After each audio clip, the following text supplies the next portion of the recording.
أصدقائي، السلام عليكم ورحمة الله وبركاته. زملائي أهلا وسهلا بكم. معانا موضوع اليوم الكويلات. شوف يا أخي، الكويل في سيارات معاهن كويلات ما بش تمام، ما مش موجودات، سواء قطعة أو قطعة للكل أو تيك الشفرليت اللي 4 كويلات بخبز واحد وفوقها ما بش نقولها. إذا كيف نسوي؟ ترقد السيارة ما نشتيهاش ترقد أبدا. السمعة قدي حق ناس على الزفت، ما نشتيهاش ترقد. ايش هتسوي يا سيدي عيني؟ بالنسبة لهذا، هذا بلاك 2، هذا 2 بسطور و3 خط. تمام، مش موجود، ما لقينا نخليها ترقد. لا، ما بنخليها ترقد. ايش هنسوي؟ فهمني بالدقيقة بالشعرة. تمام، عاد اركب لها 2 من هذولا، 2 من هذولا او 2 من ذي او 2 من هذا 4 خط او 2 3 خط. السعرة 3 خط. تمام، وهذاك 3 خط. كيف تسوي؟ الأمر بسيط، بسيط جدا. النار في بقعة النار، والأرض بقعة الأرض، والذبذبة دي جاي من الكمبيوتر، لا بين ذي الخط ولا الثاني، ضربة واحدة يدقون 2 جمعة. تمام، وبتقول لي ولا واحد يضحك على عقلك أو يفعل لك غسيل، يقول لك لا ما بيتحملش خط ولا 2. اللي يتحمل، لأنه أرض ونار بتجي على فتحة السويس، ما بتجيش الأرض والنار من الكمبيوتر. هذولا ما بيجيش من الكمبيوتر. اللي بيجي من الكمبيوتر الذبذبة اللي هي فولت ونص تك. فهمت؟ والذبذبة اللي فولت ونص إن شاء الله تفعلها 20 واحد. أما أرتونر وبيجي تشبك من هذول 2 اللي كان لا في هذا أرتونر، ركب الأرتونر هذا والذبذبة زيه ولا الثاني، وانتهت المشكلة وتشغل من أحسن ما يكون. سمعت؟ ولا يجاك شيء، هذا الرأس قدامك تركبها وبكل بساطة. تمام، هذه مشكلة. أمس ما تحاكينا من الشفط بالشرنقة والإبرة حق وزن البريك، وتحاكينا من ذيه اللي بيلتصق عليهم الإرباق ولا الطرية. واحد بدالي وأنا قد استلمته بالفيديو ورجع مسحته، قال يا شيطان هذه بزيتها من النت.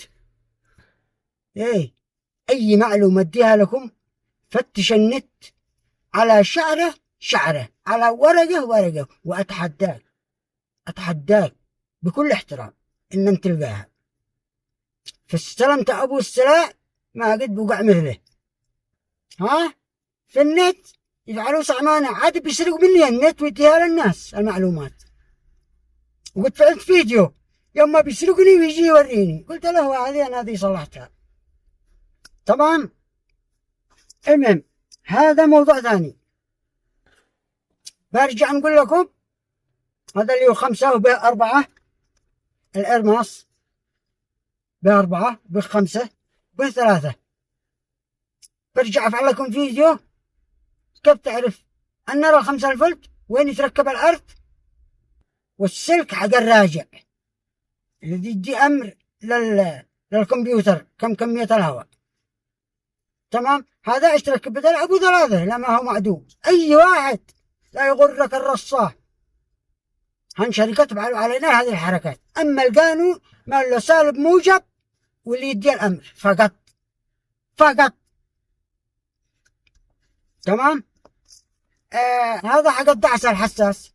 ايش هو عبارة؟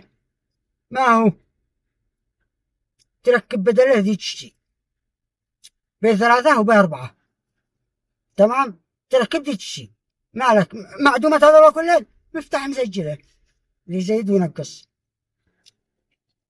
وارجع أفعل لكم فيديو جميعا كيف نركب الميتر هنا ودوره، كيف يزيد كيف ينقص، واركب لك المفتاح حق المسجله او الكشاف او ما اشتيت، كيف يزيد كيف ينقص.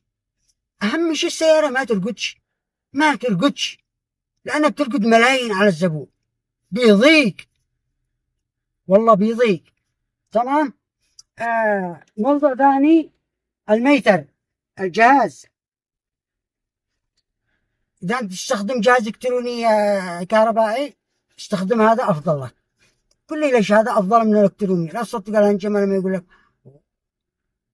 الإلكتروني ما يستطيع يوريك إن به ذبذبة، يجنب الرقم ثابت، وما بيسترش إلكتروني يوريك سالب، هيضبع بك ذبذبة سالب ما فيش. لكن ده هيبين لك إني هترجع ريوس، هتقلب الميتر ده وأسرع في الوزن بالفهم، أسرع. تمام يا سيدي عيني. وتحياتي لكم.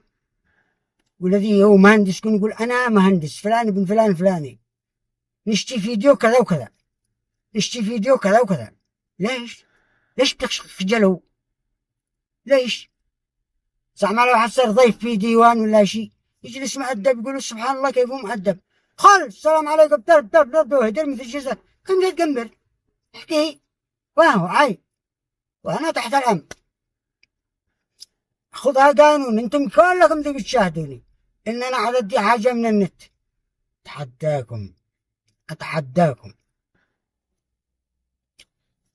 في امان الله، والله يحفظكم ويحفظ اصحاب التعليق المحترم. مش ان انا اقول هكذا انا حساس من اجل يفعلوا لي محترم، لا، دليل انه محترم مؤدب من بيتهم. انتم دارين اكثر المشتركين معايا منهم الذي اعمارهم من 25 الى 35، هذول بكثرة عندي. يلا في امان الله.